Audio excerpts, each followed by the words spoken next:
Hello students, सत श्री अकाल। मैं किरणजोत कौर तुहाडा इस बेहतरीन प्लेटफॉर्म प्रताप अकेडमी एग्जाम की क्लासेस स्वागत करती हैं। अज असीं करांगे नैक्सट क्वेश्चन, जिवें कि असीं पहले क्लास विच कीता सी fundamental right, preamble, duty, DPSP नाल रिलेटेड क्वेश्चन। ठीक है, वही सीरीज असीं कंटिन्यू रखांगे। इस टॉपिक्स नाल रिलेटेड जो भी एग्जाम च क्वेश्चन आए, ठीक है, वो असीं कवर करांगे ताकि तुहाडा कोई भी क्वेश्चन इन्हां टॉपिक चों ना रहे। ठीक है, एग्जाम विच आवे तुसीं आराम नाल सेकंड्स विच जवाब दे दो। ठीक है, शुरू करते हैं। विच of the following fundamental rights is given in article 21। ठीक है, इन्हां विचों केड़ा मतलब कि फंडामेंटल राइट है जिहड़ा आर्टिकल 21 विच है। ठीक है, जिद्दां कि मैं तुहानूं पहलां ही कहा सी, पिछले लेक्चर भी कहा सी, आर्टिकल 14 तो लैके 32 जिहड़े कि रिलेटेड है फंडामेंटल राइट्स नाल। ठीक है, इन्हां बारे तां नॉलेज होनी चाहिए। इन्हां विचों किसी भी आर्टिकल नूं उठा के पूछ सकते हैं। 18 बारे पूछ सकते हैं, 22 बारे पूछ सकते हैं, 32 बारे पूछ सकते हैं। ठीक है, उसी तरह उन्होंने जिस तरह पूछ लिया आर्टिकल 21। ठीक है, ये क्वेश्चन मैं पहले भी दस दिया, मेरे क्वेश्चन बनाए हुए नहीं है। ये सेंट्रल गवर्नमेंट स्टेट जेडे एग्जाम होंगे उन्होंने क्वेश्चन पूछे गए बार बार। ठीक है, वही क्वेश्चन मैं दोबारा कराऊंगी। Okay, article 21। आर्टिकल 21 गल करता है राइट टू लाइफ। ठीक है, okay, right to property delete हो चुके हैं, मैं कई बार दसता। Right to equality article 14। ठीक है, right to speech, freedom of speech जरा आर्टिकल 19। ठीक है, right to speech and freedom of the under 91। ठीक है, राइट टू लाइफ 21। ठीक है, right to education, right to education article 21A। Okay, तानू ये सारे जो फंडामेंटल राइट्स ने इंपॉर्टेंट इहदा बारे जानकारी होनी चाहिए।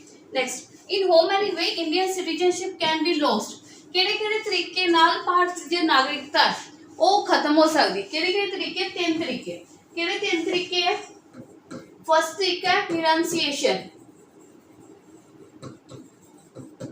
ਜਦੋਂ ਤੁਸੀਂ खुद बाय ऑन, ਜਦੋਂ ਤੁਸੀਂ खुद ਜਿਹੜੀ ਭਾਰਤ ਦੀ ਨਾਗਰਿਕਤਾ ਛੱਡ ਦਿੰਦੇ ਹੋ। ठीक है, फिर ਤੁਹਾਡੀ ਭਾਰਤ ਦੀ ਨਾਗਰਿਕਤਾ चल जाएगी। दूसरा तरीका बाय टर्मिनेशन,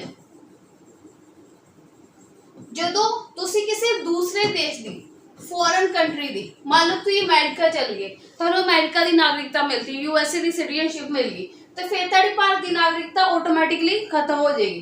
तीजा बाय डेप्रीविएशन, बाय डेप्रीवेशन। डेप्रीवेशन जो सरकार द्वारा तुम्हारी नागरिकता खो ली जाती है, जो मतलब तुम रजिस्ट्रेशन के राही भारत की नागरिकता लेंदे हो, पर तुसी 2 साल के अंदर तुहानूं जेल हो जाती, जब तुसी नागरिकता लैण लई फ्रॉड किया, झूठ बोलिया, ठीक है, फिर भी तुहाडी भारत की नागरिकता चल जाएगी। तो 3 तरीके है जिहदे द्वारा भारत की नागरिकता खत्म हो जाती। ठीक है, किहड़े? By renunciation, termination and by deprivation. Okay, next question, the word socialist and secular, ये जो 2 वर्ड प्रीएम्बल विच ऐड होए सन। ठीक है, ये कदों ऐड होए सन, किहड़ी अमेंडमेंट होई सी जदों ऐड होई सी। ठीक है, 42 कॉन्स्टिट्यूशनल अमेंडमेंट 1976 होई सी, जिहदे विच 3 वर्ड ऐड किए गए सन, सोशलिस्ट, सैकुलर, इंटीग्रिटी। ठीक है, इंटीग्रिटी। ओके, सोशलिस्ट, सोशलिस्ट का मतलब समाज बारे सोचना। ठीक है, सारे भावें अपर क्लास है पर लोअर क्लास है, सारे नाल लेके चलना। ठीक है, सोशलिस्ट। सैकुलर कि साडा देश जिहड़ा धर्म निरपक्ष देश है, इहदा अपना कोई धर्म नहीं है पर सारे धर्मां की इज्जत करता। इंटीग्रिटी, होनेस्टी, इंटीग्रिटी हुंदा ईमानदारी दिखाना। ईमानदारी दिखाना कदों? जदों मतलब कि दूजे भी ना देखण दे होण, उदों ईमानदारी दिखाना। ठीक है, जिद्दां मान लो कि तुहानूं पता है कि देश मतलब कोई मतलब तुम जानते हो मतलब कूड़ा वगैरह तुम आप ही कूड़ा सुट देंगे या कागज वगैरह कुछ खा के सुट देने, पर नहीं तुहानूं पता है कि मैंने सफाई रखनी है, कोई देखने नहीं दिया। ठीक है, तुम चक के डस्टबिन च पा दोगे, ये होंगी ईमानदारी। ओके, नैक्सट, फ्रैटर्निटी का मतलब की है? भाईचारे का मतलब स्पिरिट ऑफ ब्रदरहुड, मतलब आपसी भाईचारा बनाए रखना। भावें साडे देश में कई धर्मां दे लोग है, पर सानू आपसी मतलब भाईचारा बनाए रखना चाहिए, दूजे धर्मां की इज्जत करनी चाहिए है। ठीक है, ठीक है, जल्दी जल्दी करते हैं क्वेश्चन, जिथे लगेगा समझाना ना उत्थे मैं समझावांगी। ठीक है, फ्रैटर्निटी, ये क्वेश्चन दोबारा आया एग्जाम में कि प्रीएम्बल में फ्रैटर्निटी वर्ड यूज किया, मतलब ब्रदरहुड, भाईचारा। ठीक है, which of the following authority are competent to issue writ for the enforcement of fundamental rights. ठीक है, इन्हां विचों कौन रिट्स इशू करदा? रिट किहदे द्वारा इशू की जाती? जो मतलब पिछले दस्सिया कि 5 रिट इशू की जांदियां, किहदे द्वारा? सुप्रीम कोर्ट ते हाई कोर्ट द्वारा। Supreme court under article 32, high court under article 26 ये वेरी इंपॉर्टेंट एग्जाम च कई बार इदा भी पूछ लेंदे हैं, ठीक है। आर्टिकल 32 जिन्हों की फंडामेंटल राइट्स भी है जो जिन्हों की कहा जाता है constitutional remedy, right to constitutional remedies. Remedy क्यों किया गया है, जिस तरह सानू कोई बीमारी जो सानू कोई प्रॉब्लम होती, मान लो सानू चोट लग गई, सट लग जाती, असी किहदे कोल जाने हैं, डॉक्टर कोल, ठीक है। उस तरह जो साडे फंडामेंटल राइट नूं सट लगदी है, कोई इन्हां नूं नुकसान पहुंचाता, असी किन्हां कोल जाने, सुप्रीम कोर्ट। ते साडे संविधान विच लिखिआ है कि राइट टू कॉन्स्टिट्यूशन रेमेडी, तुहाडे अगर फंडामेंटल राइट की वायलेशन होंदा, हनन होंदा, तुसीं कित्थे जाओ, सुप्रीम कोर्ट जाओ, हाई कोर्ट जाओ, under article 32 and under article 2026, ठीक है। एक और बहुत इंपॉर्टेंट क्वेश्चन होता है ये रिलेटेड, हार्ट एंड सोल केड़े आर्टिकल नूं कहा गया है, heart and soul of Indian constitution. ये भी क्वेश्चन बहुत आए एग्जामिनर का फेवरेट रहता है। Heart and soul of the Indian constitution ये किस आर्टिकल नूं कहा गया, आर्टिकल 32। दूजा गार्डियन है, सुप्रीम कोर्ट जी गार्डियन है जो साडे फंडामेंटल राइट्स नूं की करदी है, प्रोटेक्ट करदी है। ओके, समझ आया। Next, directive principle of state policy in India constitution were taken from the केड़े, मतलब जो डीपीएसपी है वो केड़ी कंट्री तो लिया गया हुआ है, ठीक है, आयरलैंड, आयरिश कंट्री तो लिया गया, ठीक है। क्वेश्चन कई एग्जाम च है, ठीक है। इस तरह हम ये भी पता कि ब्रिटेन तो की लिया, अमेरिका तो की लिया, तो कैनेडा तो की लिया हुआ। Okay, next question, prescribed condition for acquisition of citizenship, ठीक है। असी जो सारी जो नागरिकता मिलती है उसका कानून कौन तय करता, ठीक है। जो अगर असी नागरिकता लैनी है उसका लॉ कानून कौन बनाता वा, पार्लीमेंट, ठीक है। किवें नागरिकता लैनी है, किहड़े मैथड है, जिवें 5 मैथड है, 5 मैथड है नागरिकता लैन दे, और 3 मैथड है नागरिकता नूं छीनण दे, लॉस करन दे। जदों भारत की नागरिकता साडे हत्थों चल जाएगी, वो 3 मैथड है। और जदों असीं नागरिकता लै सकते हैं, ठीक है, सिटीजनशिप लै सकते हैं, वो कितने तरीके है, 5। और सिटीजनशिप वर्ड कित्थों लिया असीं, सिंगल सिटीजनशिप इंग्लैंड यूके तो। ओके, तेरा कानून कितने बनाता, मान लो कि भारत की नागरिकता कोई नवा मैथड ऐड करना, 6वां मैथड ऐड करना, वो कौन कर सकती, पार्लीमेंट। पार्लीमेंट में बिल पास होएगा, वो एक्ट बनेगा, प्रेजिडेंट साइन होएगा, तो वो एक मैथड बन जाएगा। ओके, या फिर लॉस मगर मैथड लिखना है कोई नवा मैथड कि अगर ये काम किया जाएगा भारत की नागरिकता खोली जाएगी, ठीक है, वो भी डिसाइड कौन कर दी, पार्लियामेंट, सिर्फ पार्लियामेंट, नॉट असेंबली, सिर्फ पार्लियामेंट, नॉट प्रेसिडेंट, ठीक है। पहले पार्लियामेंट से बिल जाना, not election commissioner. Okay, next, idea of welfare state, इन्हां विचों केड़ा है फंडामेंटल राइट है, टीपीएसपी प्रीएम्बल या पार्ट 7, इन्हां विचों केड़ा है जो गल करदा आइडिया ऑफ वेलफेयर स्टेट दी, ठीक है। इन्हां विचों केड़ा जिहड़ा गल करदा है वेलफेयर स्टेट की गल करदा, ठीक है। DPSP directive principle of state policy गल करदा वेलफेयर स्टेट की, ठीक है। वेलफेयर स्टेट क्योंकि जो सरकारां जो बनदियां वा, ठीक है, ਜਾਂ फिर बनना चाहती है, कोई सत्ता चाहने चाहती है, तो उन्होंने मेन एजेंडा की होंदा लोगों की भलाई करना, वेलफेयर करना, ठीक है। तो डीपीएसपी में भी यहो ਜਿਹੇ वादे लिखे हैं कि कितना असीं लोगों की भलाई कर सकते हैं, ठीक है। इस करके वेलफेयर स्टेट का आइडिया कितों मिलता है, डीपीएसपी तो। Okay, next question, the preventive detention act, जो प्रिवेंटिव डिटेंशन एक्ट है, ठीक है, ये मतलब कि किस चीज़ को रोकता है, ठीक है, कर्टाइल, ठीक है। प्रिवेंटिव डिटेंशन किस चीज़ में, education right, right to property, right to quality, right to freedom, ठीक है। ये पता लगेगा जो सू पता होएगा प्रिवेंटिव डिटेंशन होंदा की है, ठीक है, तेनों समझते हैं। जो राइट टू फ्रीडम है, राइट टू फ्रीडम आर्टिकल 19, ठीक है, ये अंडर, ठीक है, राइट टू फ्रीडम पूरा आर्टिकल है 19 कितने तक है, 19 तो लैके 22 तक, ठीक है, राइट टू फ्रीडम की गल करता, ठीक है। ये जो आर्टिकल 22 है 22 है, ठीक है, वो की राइट है, साडे को की राइट है, right against arrest and detention,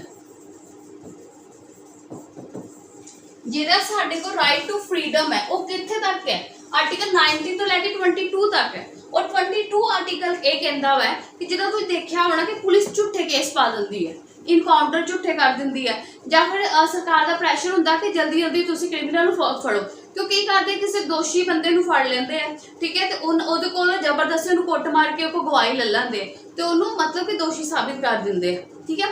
तो इस तरह बहुत फेक इनकाउंटर या फेक केसेस होंगे है। ओके, और उस चीज़ को रोकने लिए और जो आम नागरिकों के मौलिक अधिकारों को इस चीज़ तो बचाने लिए आर्टिकल 22 है, right against arrest and detention. ठीक है, ये आर्टिकल ये जो फंडामेंटल राइट्स ये कहता हुआ है कि किसी भी तुम पहला दोषी नहीं कह सकते। हाँ, तुम शक है, तुम उस इंसान को अरेस्ट करो, बट 24 घंटे के अंदर 24 घंटे के अंदर मैजिस्ट्रेट सामने पेश करो। ये मैजिस्ट्रेट की मर्जी है, वह केस बेलेबल है, नॉन बेलेबल ऑफेंस है। ठीक है, और दूजा कि उन्होंने हक है वकील लैन का। ठीक है, तो जो डिटेंशन, ठीक है, डिटेंशन का मतलब की है, देखो जो फंडामेंटल राइट है आर्टिकल 22 ये अंदर 2 डिटेंशन है। ठीक है, तुम पढ़िया होना, एक है प्यूनिटिव डिटेंशन, डिटेंशन मतलब किसी को नजरबंद कर देना। ठीक है, मतलब अरेस्ट कर लेना। दूसरा प्रिवेंटिव डिटेंशन। हम दोनों में फर्क ही है। ठीक है, क्योंकि ये समझ आएगा तो ये समझ आ जाएगा क्वेश्चन। ठीक है, प्यूनिटिव डिटेंशन आम लोगों लिए जो कोई क्राइम कर देना। ठीक है, प्यूनिटिव डिटेंशन के अंदर की कोई बंदा है, ठीक है, उत्ते ना लगा कि उन्हें चोरी की है या मर्डर किया, अरेस्ट किया जाएगा। ठीक है, उन्होंने 24 घंटे बाद 24 घंटे के अंदर अंदर मैजिस्ट्रेट सामने पेश किया जाएगा। ओके, और पर वो जो जर्नी है ना, जो ट्रैवल टाइम है वो काउंट नहीं होएगा। ठीक है, और कोई बिहार तो दिल्ली सुप्रीम कोर्ट से पेश करोगे 24 घंटे से कवर नहीं होएगा। ठीक है, तो इस करके ट्रैवलिंग टाइम काउंट नहीं होता। ओके, और दूसरा कि उदों हक होएगा जिन्होंने फड़िया वा, जिन्होंने दोषी करार दिता जाएगा या अरेस्ट किया गया, ਉਹਦੇ ਕੋਲ हक है कि उन्होंने दसिया जाएगा कि उन्होंने क्यों अरेस्ट किया गया। ठीक है, उन्होंने जो प्रॉपर वकील रखने का हक है कि वकील गल करेगा उसके तरफों। ठीक है, उन्होंने कहते हैं प्यूनिटिव डिटेंशन जो प्रॉपर ट्रायल चलता, जो ट्रायल चलेगा। ठीक है, आम केस। प्रिवेंटिव डिटेंशन च की हुंदा है कि जिद्दां तुसीं देखिया होना कि लीडर नूं नज़रबंद कर दिता जाता जो सरकार नूं या पुलिस नूं लगता है कि इस बंदे किसी हुंदा है कि इस बंदे करके कल नूं इस जगह ते दंगे हो सकते हैं, बॉम्ब ब्लास्ट हो सकता। ठीक है, तो पास्ट का कुछ देख के, ठीक है, या फिर मतलब कोई बड़ी रैली है तो उहदे विच अगर ये लीडर गया तो लोग होर भड़क जाएंगे तो उन्होंने नज़रबंद कर दिता जाता। उहदे विच की है, कोई ट्रायल नहीं चलता, ये की है ट्रायल नहीं चलता, उनका प्रिवेंटिव डिटेंशन। ठीक है, वो बाद मैजिस्ट्रेट की मर्जी ने किन्ने महीने नहीं रखना, ये कोई लीगल वकील भी नहीं मिलता तो आम पब्लिक को नहीं दसिया जाता। ठीक है, उस मतलब जिन्होंने अरेस्ट किया उन्होंने जरूर दस देंगे हैं, बट बाकी इनफॉर्मेशन डिस्क्लोज नहीं की जाती। ठीक है, ये है 2 तरह की डिटेंशन, एक प्यूनिटिव, एक प्रिवेंटिव डिटेंशन, मतलब नज़रबंद कर देना। ओके, तो इसलिए कहते प्रिवेंटिव डिटेंशन किनू डायल करती राइट टू फ्रीडम, क्योंकि राइट टू फ्रीडम के अंडर होता जिदा मैं तुहानू दसदा 19 तो 22 तक राइट टू फ्रीडम है। Okay, next question, which of the following is not granted by Indian constitution? Right to property, right to equality. उन्होंने पूछे केड़ी इन्हां जो फंडामेंटल राइट नहीं है, मतलब इन्हां जो केड़े अंदर कॉन्स्टिट्यूशन मतलब गारंटी नहीं दिंदा। राइट टू इक्वालिटी, यस ये फंडामेंटल राइट है, article 40। Right to religious freedom, yes ये फंडामेंटल राइट है। ठीक है, 25 तो लैके। राइट टू कॉन्स्टिट्यूशन आर्टिकल 32 भी फंडामेंटल राइट है। राइट टू एजुकेशन, ठीक है, right to education, free education है, फॉर ऑल नो।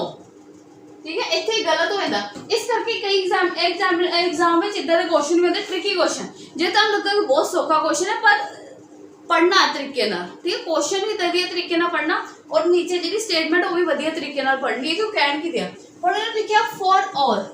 ठीक है, ये गलत है। आर्टिकल 21A जो है, ठीक है, वो ये कहता है कि right to free and compulsory education मिलनी चाहिए है। ठीक है, बट किन्हां 6 to 14 एज तक। ठीक है, जिन्हों की कहते हैं एलीमेंटरी एजुकेशन। साडे संविधान में फंडामेंटल राइट तक सिर्फ 6 to 14 तक फ्री एंड कंपलसरी एजुकेशन मौलिक अधिकार है, ये दिता जाएगा। ठीक है, अगर कोई स्कूल, ठीक है, 6 to 14 तक, ठीक है, फ्री एंड कंपलसरी एजुकेशन नहीं दिता तो केस हो जाएगा। ठीक है, बट साडे संविधान में 14 तो उपर हाई एजुकेशन लिए हाले नहीं बनया। ठीक है, उस तो बाद जो हाई मतलब कॉलेजेस वाला वो भी अजे फ्री एजुकेशन नहीं बनया, क्योंकि साडा बजट हाले तक इन्ना ही है एलीमेंटरी एजुकेशन तक बेसिक एजुकेशन देने का। ठीक है, ये लिया कितों गया सी, पहला BPSP विच आर्टिकल 45 बेसिक की कम से कम बेसिक एजुकेशन दो, 6 साल तक बच्चे को बेसिक एजुकेशन दो। पहला वादा सी जिदा मैं क्या कि डीपीएसपी में वादे होंगे, ठीक है। फिर जो सरकार हौली हौली जिदा सारे देश पर वधिया डिवेलप होने लगा, फिर ये वादे नूं फंडामेंटल राइट्स बना दिता गया कि राइट टू एजुकेशन मिलेगा अंडर आर्टिकल 21A, जिहदे विच एलीमेंटरी एजुकेशन प्रोवाइड की जाएगी, ठीक है। इस करके क्वेश्चन की है गलत है, ठीक है। Not granted under fundamental right, इसका सही आंसर यह होएगा, ओके। क्योंकि बाकी सारे की है फंडामेंटल राइट्स ने, इसलिए केदी गारंटी नहीं दिंदा साडा संविधान एजुकेशन फॉर ऑल, ठीक है, दी गारंटी नहीं दिंदा। Next question, right to constitution remedy, ठीक है। ये हुणे कराया था, राइट टू कॉन्स्टिट्यूशन रेमेडी की है फंडामेंटल राइट्स है, केड़े आर्टिकल दे अंडर, आर्टिकल 32, जिहदे अंदर तुसीं सुप्रीम कोर्ट सीधा जा सकते हो, ठीक है। Heart and soul of the Indian constitution भी कहते हैं। फिर next, which of the following attribute in the preamble state no one should treat a fellow citizen as inferior, ठीक है। इन्हां विचों जो preamble है ये लिखा गया कि preamble ये कहता है कि असी अपने जो नाल दे नागरिक है, ठीक है, उन्होंने मतलब कमजोर नहीं कह सकते, कमजोर नहीं समझ सकते, इनफीरियर ट्रीट नहीं करांगे। जिदा ब्रिटिश ही वो भारतीयों को इनफीरियर समझते सन, वो समझते सन ये साढ़े तो छोटे दर्जे के लोग हैं, ये साढ़े तक सुपीरियर नहीं हो सकते, साढ़े तक नहीं आ सकते। मतलब यही कि जो भारत के नागरिक है, ठीक है, वो सारे बराबर है, ठीक है। ये हो सकता कि कोई इकनॉमिकली वीक होवे, ठीक है, कोई इकनॉमिकली गुड होवे, ठीक है, वधिया होवे, ठीक है, एजुकेशन किसी की वधिया हो किसी की माड़ी होवे, पर असी ये नहीं कह सकते, ठीक है। असी ये कहांगे असी सारे भारतीय हैं, भारतीय नागरिक हैं, ठीक है। असी ये नहीं कह सकते मैं वधिया पढ़िया मैं भारत का वधिया नागरिक है, दूजा भारत का वधिया नागरिक नहीं है, ये नहीं कह सकते, ठीक है। क्यों? क्योंकि साडे प्रीएम्बल विच एक वर्ड यूज किया है इक्वालिटी, कि सारे भारत के नागरिक ही बराबर ने, okay. The source of authority of Indian constitution, source की है जो इंडियन कॉन्स्टिट्यूशन ताकत है वो कितों मिलती है। जो असी प्रीएम्बल पढ़ते उस लिखी उस स्टार्ट होंगे प्रीएम्बल वी द पीपल तो, प्रीएम्बल कितों स्टार्ट होंगे वी द पीपल, इसलिए भारतीय संविधान को ताकत कितों मिलती है द पीपल ऑफ इंडिया तो, ठीक है। साडा संविधान, साडा कानून, साडे लॉ बिल एक्ट जो भी पास होंगे किन्ना लिए होंगे, जनता लिए, लोकां लिए, okay.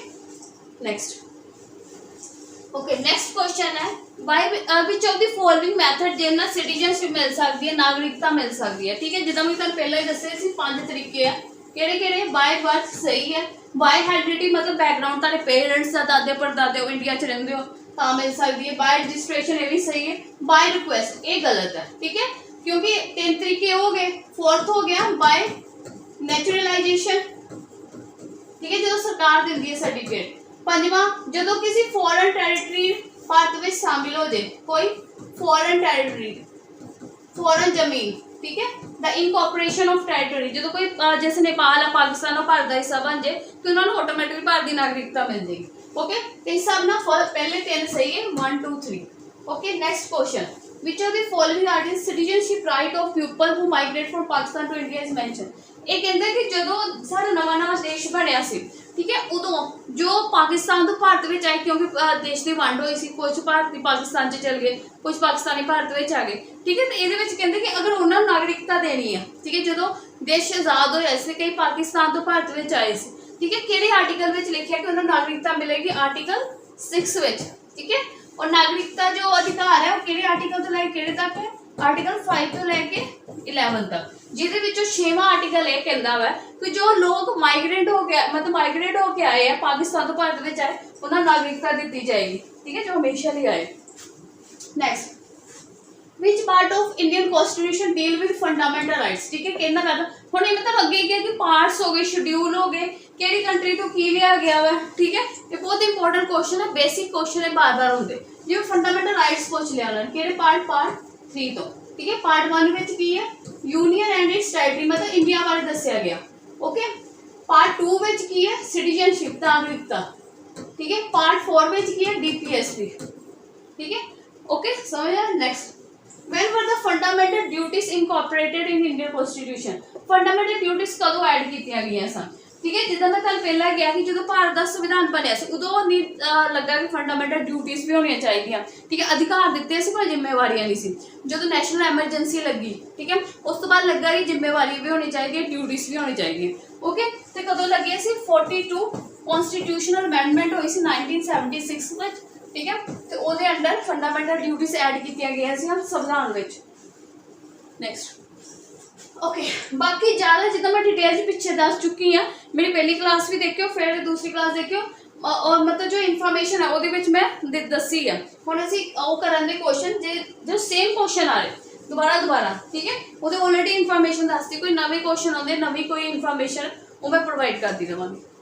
Next, which one of the following is an item included in the list of fundamental duties, ठीक है, इन्होंने पूछा कि अजे 4 स्टेटमेंटा दित्तियां, ਇਹਦੇ ਵਿੱਚੋਂ ਕਿਹੜੀ फंडामेंटल ड्यूटीज है, ठीक है, ये जो मैं तुहानूं पहला भी कहा सी जो 11 फंडामेंटल ड्यूटीज है उन्होंने रीडिंग ले लो, 2-3 वाली रीडिंग लोगे तो समझ आ जाएगा कि किहड़े फंडामेंटल ड्यूटीज ने, बहुत ईजी फंडामेंटल ड्यूटीज ने।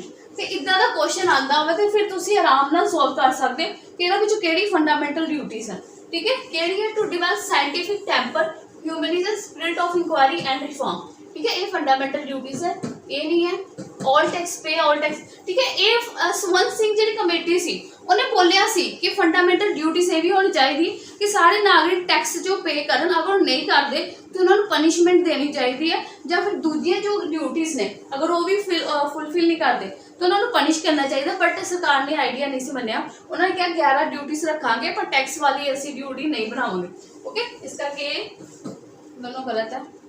Next, political liberty, political liberties का मतलब की है, पोलिटिकल लिबर्टी का मतलब है कि अगर मतलब जो इलैक्शन तुम वोटिंग का अधिकार 18 साल की एज है, तुम वोट कर सकते हो, प्रधानमंत्री बन सकते हो, भारतीय नागरिक हो, तुम प्रधानमंत्री बन सकते हो, राष्ट्रपति बन सकते हो, ठीक है, लोक सभा विधान सभा की इलैक्शन लड़ सकते हो, तुहानूं फ्रीडम है इस चीज़ की, ओके, इस करके पोलिटिकल लिबर्टी मतलब free political activities of the people, तो जी मर्जी पार्टी ज्वाइन कर सकते हो, ठीक है, उन्होंने समर्थन कर सकते हो, कि उन्होंने कहते पोलिटिकल लिबर्टी कि तुहानूं आज़ादी है, ठीक है, पोलिटिकली आज़ादी है।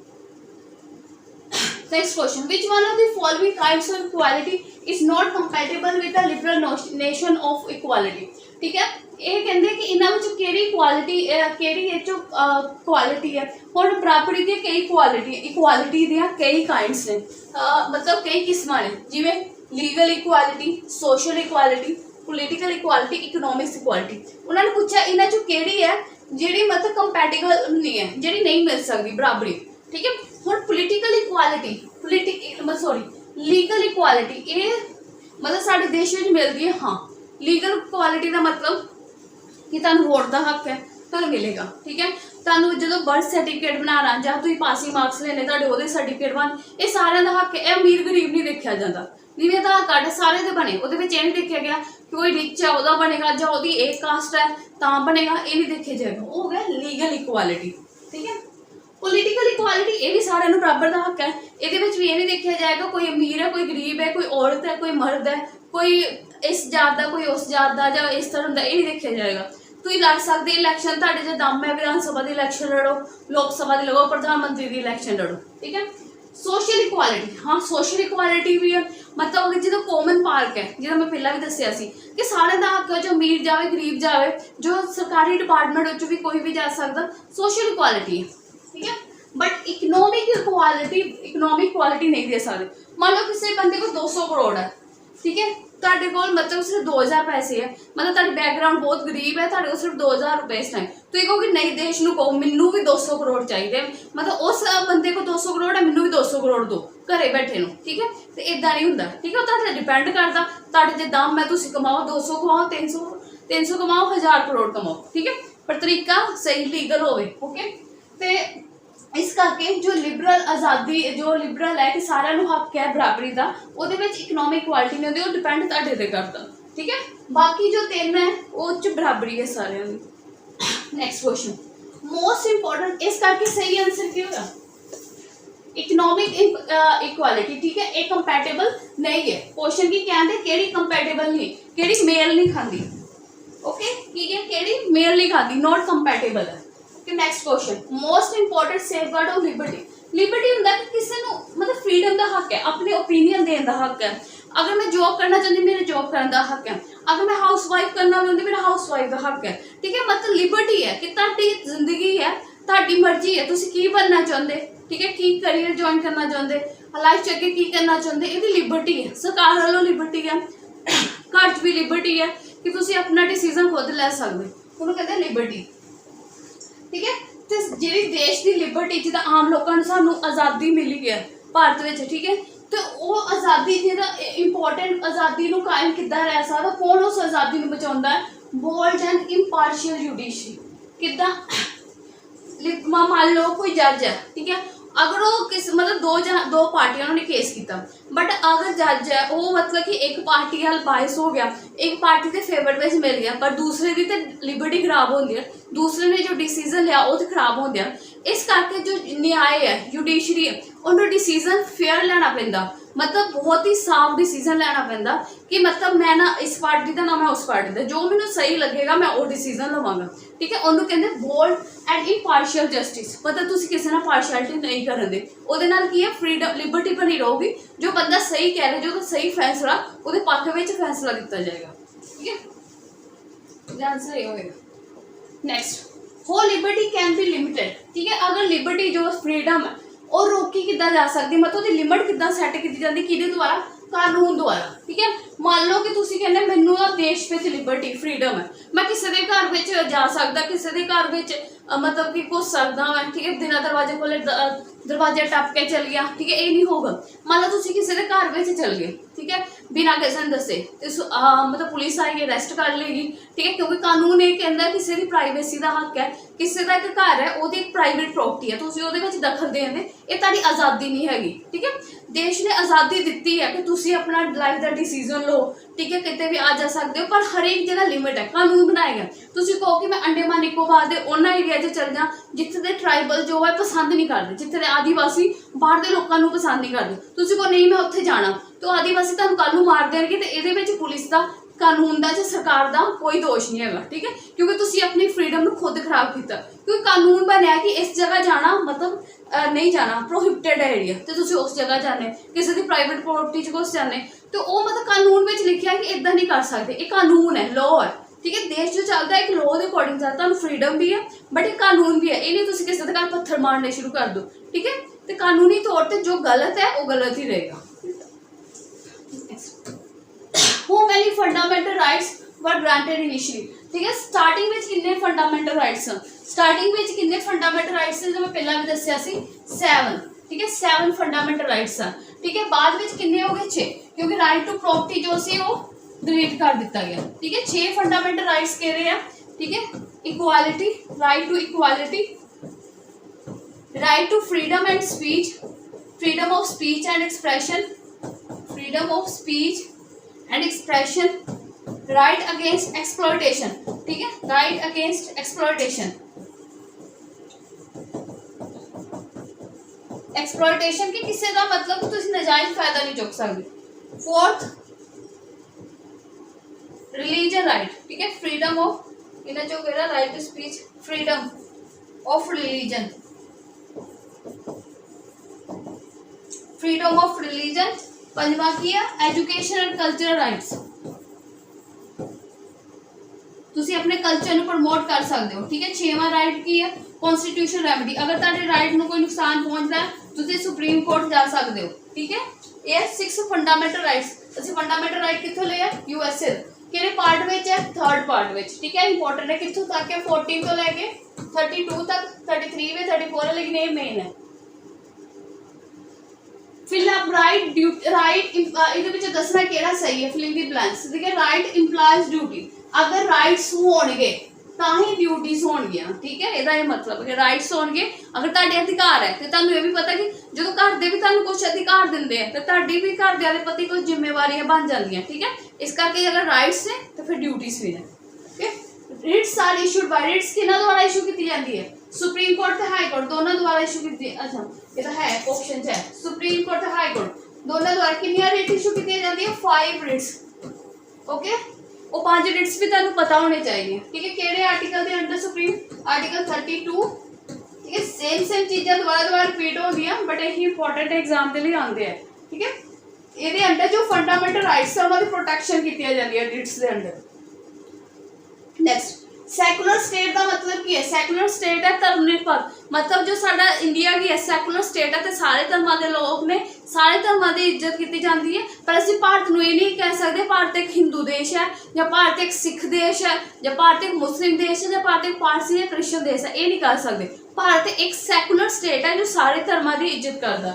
ओके, इसका मतलब की है, has no religion of its, Bharat का अपना कोई नैशनल रिलीजन नहीं है। Okay, how many fundamental duties are included in constitution, कितनी फंडामेंटल ड्यूटी ने 11। ओके, ये से 50 क्वेश्चन असी और भी जो इंपॉर्टेंट क्वेश्चन तो बाद भी करांगे। और हाँ, अगर तुमने दी पीडीएफ चाहिए सारी पीडीएफ भी अवेलेबल है, प्रताप अकेडमी एग्जाम की क्लासेस टेलीग्राम चैनल पे भी अवेलेबल है। कोई डाउट है 8447483373, ठीक है, इतने तुसी कॉन्टैक्ट कर सकते हो।